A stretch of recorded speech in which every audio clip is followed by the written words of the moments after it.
एक तो मैंने अमानत साहब को ये कहा हुआ है, जितने गलत लोग गलत तरीके से वक्फ बोर्ड की प्रॉपर्टीज पे बैठे हैं, सारी प्रॉपर्टीज खाली कराओ।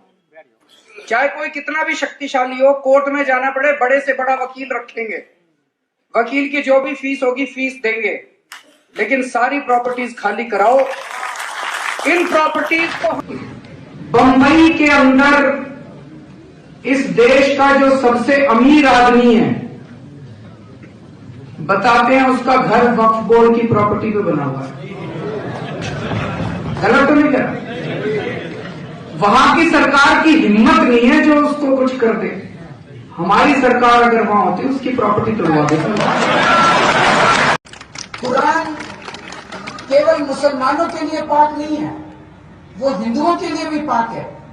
मेरा मानना है कि कोई भी सच्चा हिंदू कभी भी कुरान को नापाक नहीं कर सकता। तो मुझे बहुत दुख हुआ और आज पूरे दिल से अल्लाह ताला से इफ्तार के इस वक्त दुआ मांगते हैं।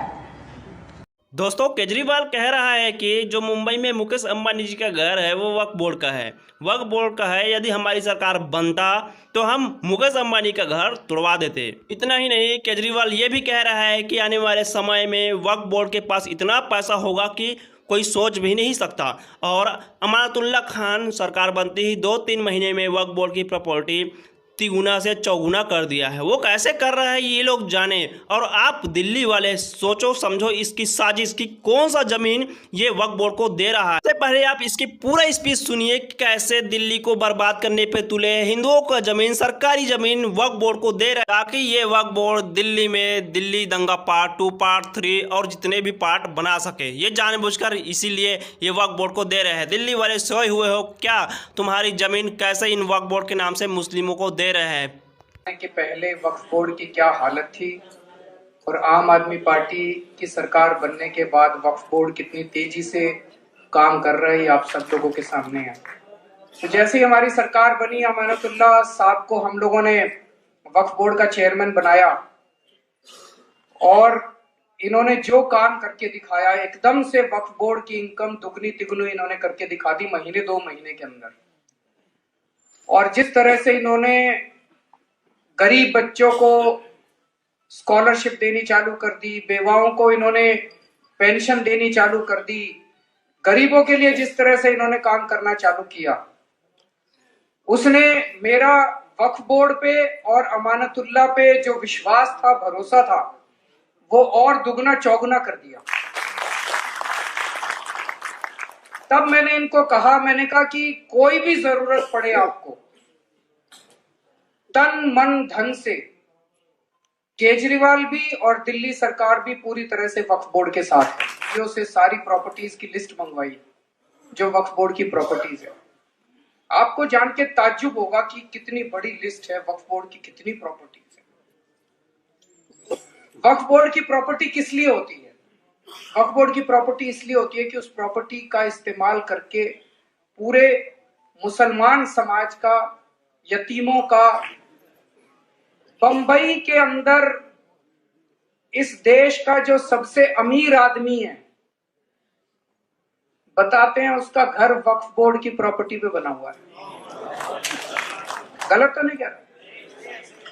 वहां की सरकार की हिम्मत नहीं है जो उसको कुछ कर दे। हमारी सरकार अगर वहां होती उसकी प्रॉपर्टी तोड़वा देता।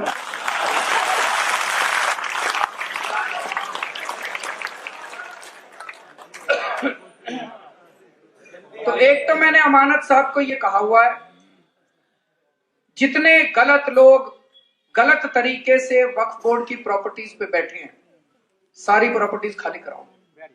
चाहे कोई कितना भी शक्तिशाली हो, कोर्ट में जाना पड़े, बड़े से बड़ा वकील रखेंगे, वकील की जो भी फीस होगी फीस देंगे, लेकिन सारी प्रॉपर्टीज खाली कराओ।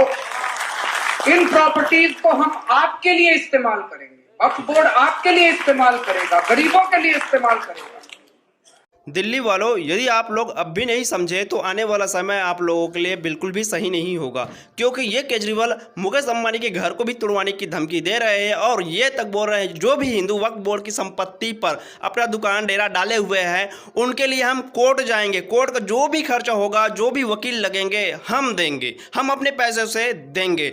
वक्फ बोर्ड की ज़मीन पर हम तुम्हारे लिए मतलब मुस्लिमों के लिए स्कूल बनाएंगे, कॉलेज बनाएंगे और उसमें सिर्फ और सिर्फ मुस्लिमों के बच्चे पढ़ेंगे, यहां तक बोल रहा है केजरीवाल। अब तक केजरीवाल कई बार बोल चुका है कि हिंदुओं को कुरान पढ़ना चाहिए, कुरान सबसे पाक है, और ये कभी नहीं बोला कि मुस्लिमों को मस्जिद में गीता पढ़ना चाहिए, हनुमान चालीसा पढ़ना चाहिए। तो यह है केजरीवाल की औकात और उसकी सच्चाई। आप लोग अभी भी नहीं समझे तो आने वाला समय आप लोगों को कुछ नहीं होगा। गुजरात में इसको अच्छा सबक सिखाना है, क्योंकि गुजरात इलेक्शन आने वाला है।